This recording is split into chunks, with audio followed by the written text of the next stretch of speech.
And today we're making Orizuru transformation, the last model in the fundamental models chapter of Genuine Origami. It looks like this, much like the traditional crane because it is a transformation of the traditional crane. You'll see the wings, instead of being horizontal, are now tilted to allow the model to glide. So when you toss it, I would toss it lightly because it's still not great for flying, but it'll actually glide through the air instead of just fluttering down. You'll see this this paper's been pre-creased. I messed up my first time filming. I don't have that much kami, so I've just got to reuse this paper. This is kami two-tone paper. It's not required for this model. This model is very easy to make, and color really doesn't matter with this model. I just prefer it because I feel like it helps things look a little bit better visually. Anyways, step one is we fold the model in half diagonally. All right, now we are on step two.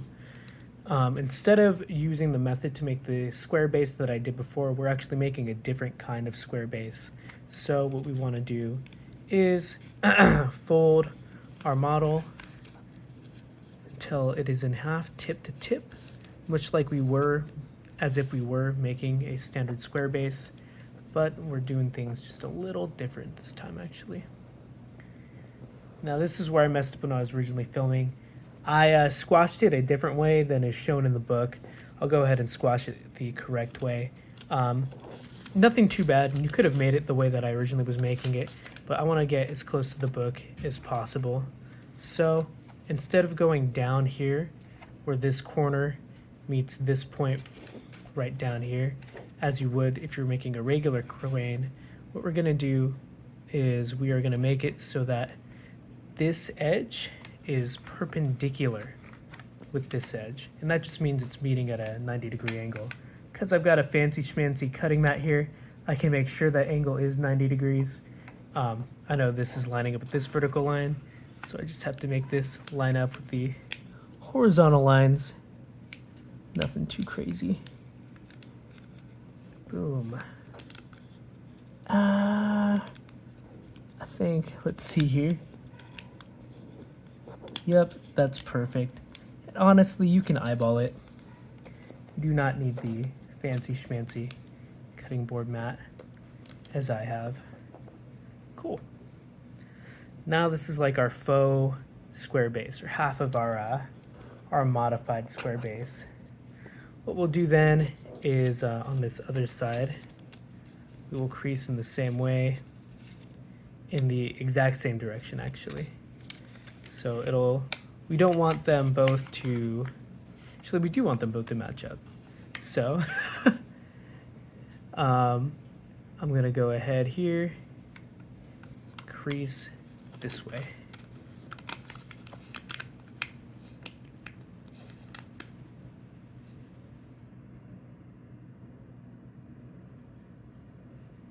See here. Awesome. Now here's what we're gonna do. I've already pre-creased this side, so I'll show my pre-creasing just to make it a little easier. We want to have these angles. So what we're gonna do is I'm just gonna fold so this edge comes to this edge, like so. Then unfold, because we are just pre-creasing. Next, we're gonna fold this edge so it meets this edge like so. Now we're gonna do a petal fold that's a little bit tougher than the last kind of petal fold we did. One thing we can do to prepare for this slightly tougher petal fold, and is not shown in the book, is we can fold this pyramid tip down so that it meets at these two edges of our pre-creases. Do that right now. What this is gonna do is when we open up our petal fold, and you should know the concept of the petal fold from the partition box, you should have done that model first. It's in my playlist if you haven't. We're gonna open this up on this angle, and our pre-creases are automatically gonna wanna close in as far as we've made them. But we have no pre-creases coming to this tip. And this tip is where we want this fold to ultimately end up to. So as we're opening it up on our line, you just want to massage the paper in place, not quite creasing until you know it's exactly where you want it, and just kind of move it and massage it till it hits that tip. Then as you press the paper down, this one with the much bigger pre-crease, you'll see most of the work was done for you. You just have to make sure you don't overshoot the tip. I usually like to force it down and then massage out in such a way that hits just the tip. Then you can use your finger to flatten out any other creases. And that is one wing of our crane. You'll see because I've already pre-creased that side, this side triangle has already been pre-creased as well. So we only have to pre-crease these. Once again, same pre-creases. We're having this edge. I wish the focus would just not autofocus, but remain the same focus the whole way through. Here we go. Awesome. Next, we're going to bring this edge to this edge. Let's go ahead here. Get that done.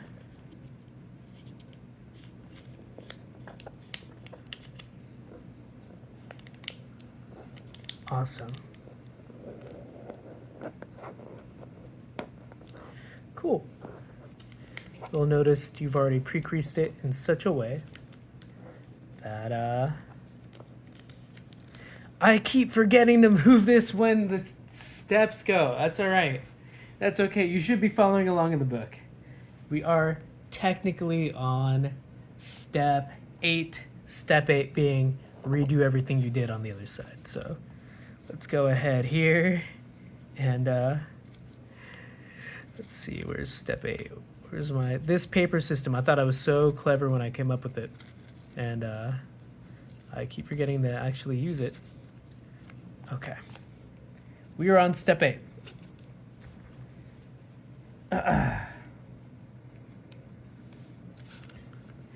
So, you'll see we've already pre-creased that. We have these pre-creases, and it should be easier the second time around. So again, you want to open up on this line we've pre-creased.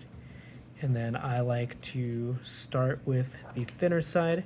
So I move my finger along on that pre-crease. And then I like to get my finger in here to kind of smooth out this crease that we're not going to use. And gently roll the paper till I get it to fall in with the tip of this corner. And then I like to hard crease that. So that'll be how the paper wants to act for this whole petal fold. Then, since most of the work has been done for this one, I move this pre-crease over. And once again, just kind of use my finger to guide the paper into the shape I'm looking for, rolling it softly till it meets the edge of the other crease. Then I flatten it, and once again, just use the friction of my finger to massage it into the shape I want. Awesome. We're met with this shape for step 9. I remembered it this time, guys.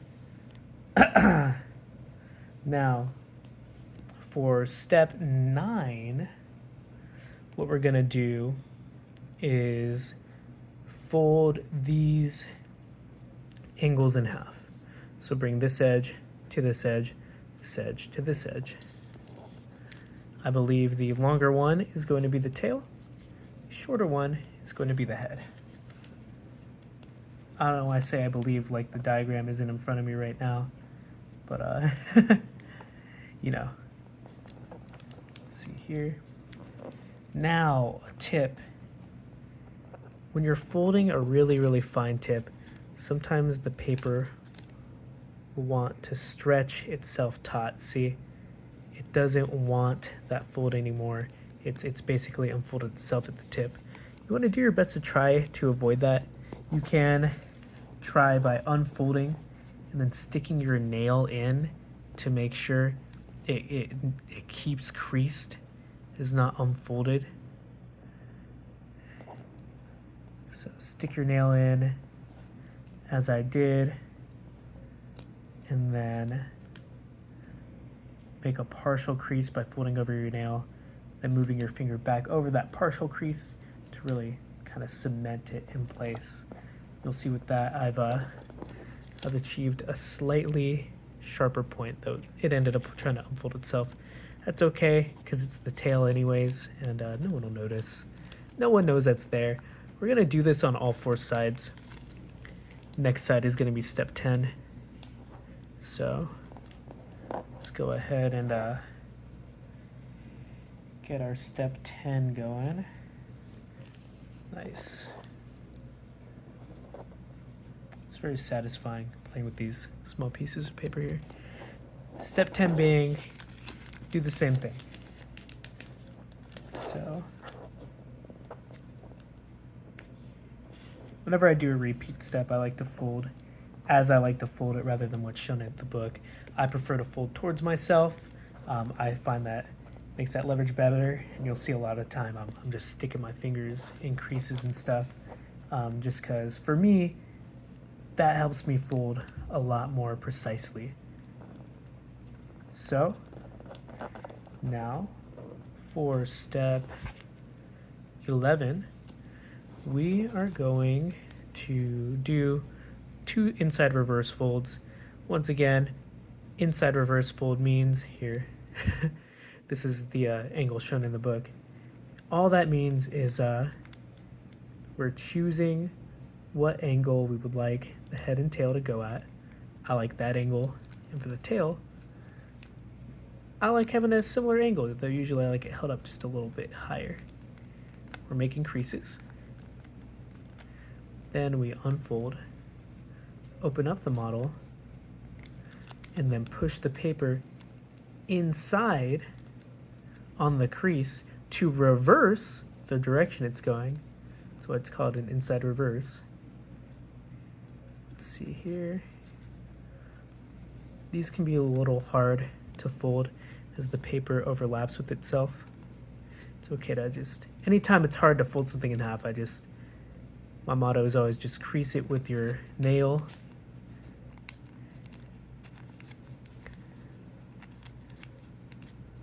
Here we go. It's not pretty, but that's okay. Boom.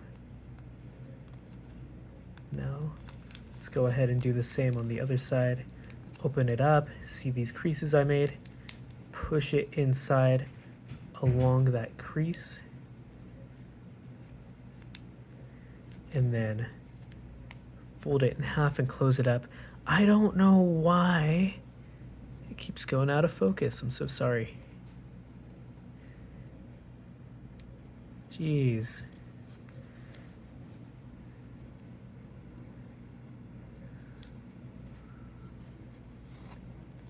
Here. Let's force that tail in half. Nice and sharp. We didn't get a nice pretty sharp point for the tail, but that's okay. I think the bird will forgive us. Then we just do a quick little reverse fold here to make the head. So just open it up, put the head down, close it on up. And for most reverse folds, you can adjust the angle afterwards just by holding your finger there and creasing at a new angle if you prefer a new angle. I'll probably do that with the tail here just because I like my tails held up high. Nice. Now we fold these wings down just where you'll feel it. We fold them down along this line. It won't let you fold any lower on both of these corners, and that's how you know what angle to fold them down at, which of course is step 13. How could I have forgotten? Let's see here. 13. Here we go. It's a good system, guys, I swear. It's not because I'm too lazy to edit. There it is, step 13. Then for step 14, we are going to open, just pull lightly on these wings to open that up. You can put your finger in there. Just like that, you have the nice Orizuru transformation. You can massage that back in any shape you want. On the regular cranes, I prefer the flat shape. On these, I don't really like it because I think it makes the whole model too flat. It does make it glide better though. That is it. That is the Orizuru transformation. Hope you have fun making it. Hope you have fun flying it. And yeah, that is the end of the video.